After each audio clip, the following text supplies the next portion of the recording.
We are all faced with various struggles every single day. These individuals carry an additional weight simply for being who they are.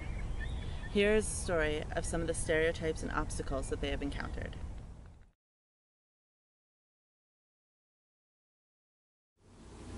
Have you ever thought about suicide? I know I did. I did, and I attempted it. Trying to struggle internally with who I was as well as everything else, and woke up 3 days later thinking I'm not doing that again, and just started trying to live my life as who I was. But then I was also leading a double life till I was 33. One life down here is he, being called by he and all that, but still going by my birth name, and then go home and having to pretend I'm someone else, the daughter that my mom raised and all that. So it was quite difficult. I pretty much dressed the same way, but I had to listen to be called by my birth name, be called by female pronouns and stuff like that. And I didn't dress any different. But yeah, it was just awkward trying to lead two different lives. I don't know if I thought about it at the time as, I'm depressed because I'm gay and because I'm closeted. But I definitely was depressed in high school, and I don't think that I was socialized sort of the same way as that my friends were, because when they started dating and having sex and having boyfriends and whatnot, I wasn't a part of it.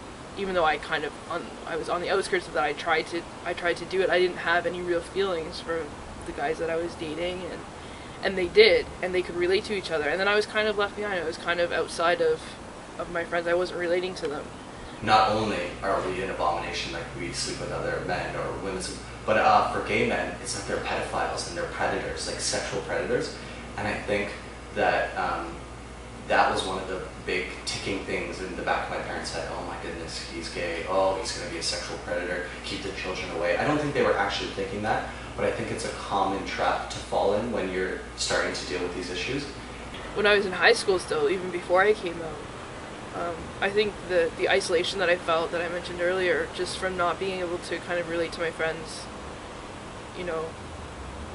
because I don't think it was just because of my sexuality. I actually did not use the male's washroom for almost 6 months. I would find a gas station or gender-neutral washrooms because I was afraid that I didn't pass well enough and didn't want to take a chance of getting beat up in the men's washroom. I heard that I was setting myself up for disease, that I was going to die. I'd be contracting HIV instantly. There was a big period there where he thought I was, he would say I was hoodwinked into this, or he thought my partner was a predator that was like forcing me into being gay. The biggest struggle we had is that he thought it was a choice that I made, or a choice that's been made for me, and it could not possibly be something that was born or innate in me. I kind of isolated myself, and I became pretty antisocial. I mean, I had a small group of friends at school, but I didn't really see them outside of school. I just spent a lot of time alone in my room, and every once in a while, it would get to a point where I just would cut myself or do something, like physically harm myself, just to feel something, because I wasn't having those feelings the way that they were, like, relating to the opposite sex and sort of, discovering my sexuality. I was repressing it. Grade school and high school, way back when I was in school, they decided they were going to experiment with junior high. So when I was growing up in my neighborhood, in my school, everybody grew up together, so everybody just sort of took you the way you were. When we first went to junior high, that was the first time getting students from all over the city that you didn't know anything about. And I was forced to take shop, auto mechanics, that type of thing, but just because they saw a guy, I was forced to take these things even though I didn't want to.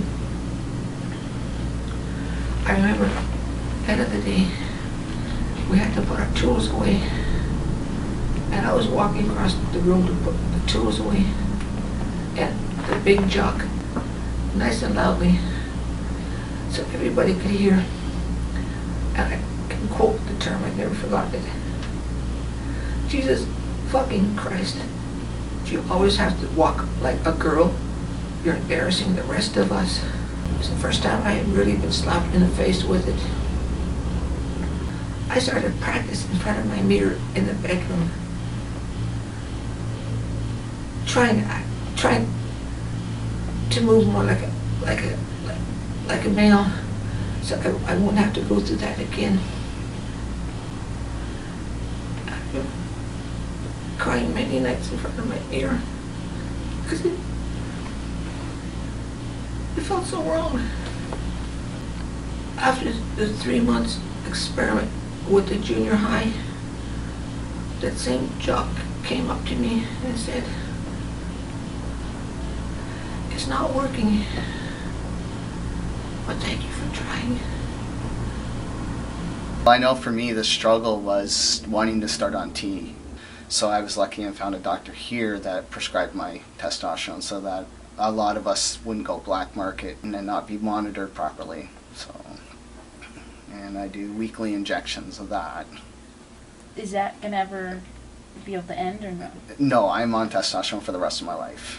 Right now, though the testosterone is competing with the estrogen, so that's why this surgery is very important, because it's a complete hysterectomy, so no more estrogen in my system, and I don't have to worry about the testosterone turning into estrogen. How? How? For the lower surgery, they go from here to here, but unfortunately, it also leaves a scar. Okay.